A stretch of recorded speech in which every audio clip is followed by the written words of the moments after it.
Sam? Sam? Long ago, the four nations lived together in harmony. Then, everything changed when the Fire Nation attacked. Only the Avatar, master of all four elements, could stop him. But when the world needed him most, he vanished. The collapse of FTX and Alameda Research has sent the crypto market into a capitulation, with a deleveraging event occurring right now. Bitcoin is now below its June lows, and this leaves a lot of people wondering what the heck to do and what the heck just happened. So we're going to try and break this down for you. Like and subscribe. Let's jump in. So the biggest losers here on the daily are those of FTX, the bags of Alameda and FTX here, the likes of the FTT token, pretty much worthless at this point, absolutely sinking and cratering down 77% to around $4. Solana, their biggest holding, they're going to have to be selling that off. That is now down to 16 bucks and almost certainly to hit single digit numbers at some points. Just go and check out the amount of SOL being undelegated from staking right now. Then we have some of their other big investments and holdings, the likes of Aptos and Lido, also getting the brunt of a major capitulation here, down over 30% a piece over just 24 hours. So as we know from yesterday, withdrawals were occurring, but they were a little bit intermittent. There was a pause eventually on cryptocurrencies being removed, but stablecoins were still going ahead. But what is the likely chance of getting your funds out if maybe they're in a withdrawal queue?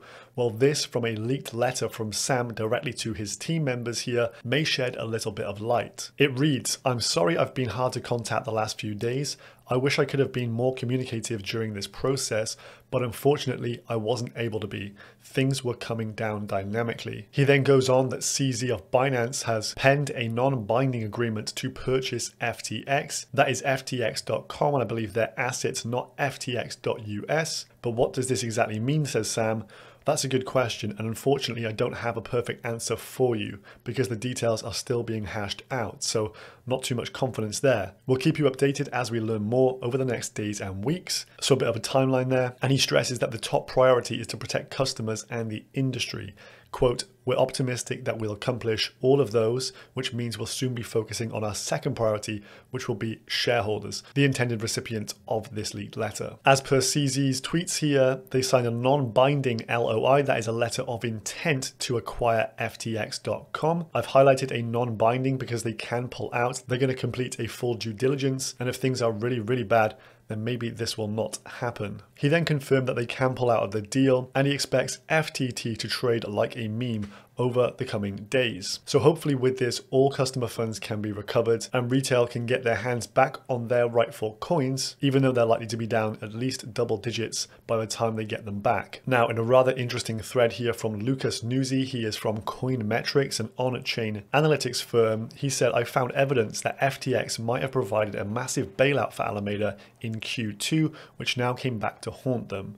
So within this article, he points out that 40 days ago, towards the end of September, 173 million FTT tokens became unlocked and active on chain. So this was part of the ICO for FTT. This was part of the unlock schedule and was due to happen on this date, so September 28th. This increased FTT's one-year active supply by 124% on that day. So on this day, $8.6 billion of value was moved in FTT tokens.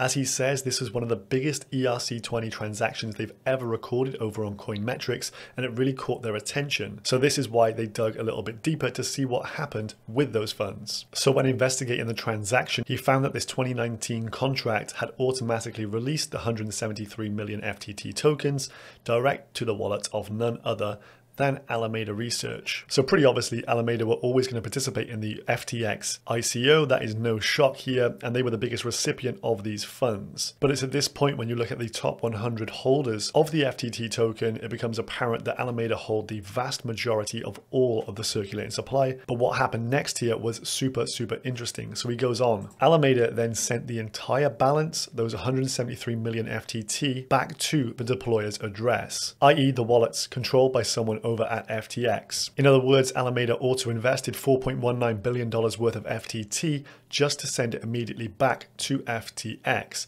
Blurred lines indeed. So those were the facts. Now here comes the speculation. So Lucas says, here's what I think happened. Alameda blew up in Q2 along with 3AC and others. and it only survived because it was able to secure funding from FTX using as collateral those 172 million FTT tokens that were guaranteed to vest 4 months later. And so once vested, all of those tokens were sent back to FTX as a repayment. Now the timing of this makes sense. Alameda and FTX essentially put all the chips on the table back in Q2 and used that cash to bail out others, think Voyager, etc. This solidified FTX's image as a solvent and responsible institution, which helped FTT's price, and so did SBF's political moves. However, the Alameda bailout likely put a dent on FTX's balance sheet to the point it was no longer solvent, and this would have been fine if the price of FTT did not collapse and a bank run ensue. Hence, this is why Alameda tried their best to defend the FTT price. $22 first line in the sand, $14 second, third strike they were out. Lucas goes on, here's where I think it gets crazier. There's a chance that folks at Binance knew about this arrangement and between FTX and Alameda, and the opportunity had emerged. So as a large holder of FTT, they could start deliberately tanking that market to force FTX to face a liquidity crunch. Lo and behold, Binance comes to FTX's rescue. Did CZ just walk out with one of the largest competitors at the expense of a relatively large bag of FTT, one that he was going to unwind anyways? Huge if true. This is just speculation, but this seems like a very plausible argument. Then I think possibly the best analogy I've seen of this here from Lynn Alden. So FTX here, imagine McDonald's makes its own money, let's call them clown bucks, but keeps most of it and sells some to the market. McDonald's then uses their remaining clown bucks as collateral for actual loans for actual dollars. And then people remember, clown bucks aren't real. Then in steps Starbucks, i.e. Binance, comes to market and sells the clown bucks they were holding whilst reminding the market that clown bucks aren't a real thing. McDonald's balance sheet is then trashed and the clown bucks wiped out. Anyway, this is what happened in cryptoland this week. So yesterday we heard on the rumor mill that SBF was phoning around billionaires in Silicon Valley looking for a bailout to the tune of around $1 billion.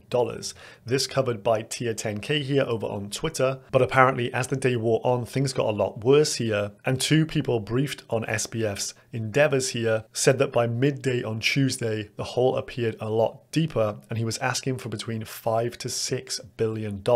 So a gargantuan hole exists for FTX or Alameda or both, and this is likely to have huge knock-on effects in the market. Capitulation definitely on the table, but this could go a lot further and on for a lot longer than expected here. Then yesterday on the Up Only podcast, an anonymous tip-off came in, hence Kobe's tweet here and the highlighted part. Did they buy stocks with client funds? That is a speculation. They bought US equities with client funds of FTX exchange. Again, speculation, wild if true, but this is the kind of degeneracy that we're seeing in the crypto markets from players you thought had their shit in order. So a very bad and sad week here for crypto. Bitcoin capitulating the market in turmoil here, but I hope I've provided you a little bit of a public service here with these updates. If you enjoyed them, please like and subscribe. Comment down below, guys, and I'll see you in the next video. And I'll leave you with a message from today's sponsor. It's going up forever, Laura. Forever. Right. Imagine Bitcoin going from $60,000 to $320,000. Okay, here's a $10 bill. This is garbage. This is garbage. Bitcoin or no? Bitcoin. 99.999% of the people that own Bitcoin are fucking morons. I've invested in almost 400 crypto startups. Retarded imbeciles. Bitcoin, I lost it in a boating accident. Tax that. Another cryptocurrency that's going to be just as large as Bitcoin someday. Number one threat to cryptocurrency. Me, Bitcoin! There is no second best. Bitcoin will go to fucking zero. Tax that. Fucking zero. There is no second best. Microsecond. Whoop. Like that. You're not that guy, pal. Fucking zero. Trust me, you're not that guy. And a microsecond. Whoop. Me, Bitcoin! We're not done! We're not done! Fuck Elon! Fuck Elon! 548% gain, idiot! Come on, man! Come on, rely on the green dots, you idiot! Only 128% gain! Only 120% gain! This is why you're a loser! This is why you continue to lose! Okay, I need the price to go up. I can't take this anymore. Fucking zero. You said Asia was max bidding. We're in Phantom, Sol, AVAX, Luna, Bitcoin, and ETH. Pump the fucking bags, call Kyle, and call the devs, and do something!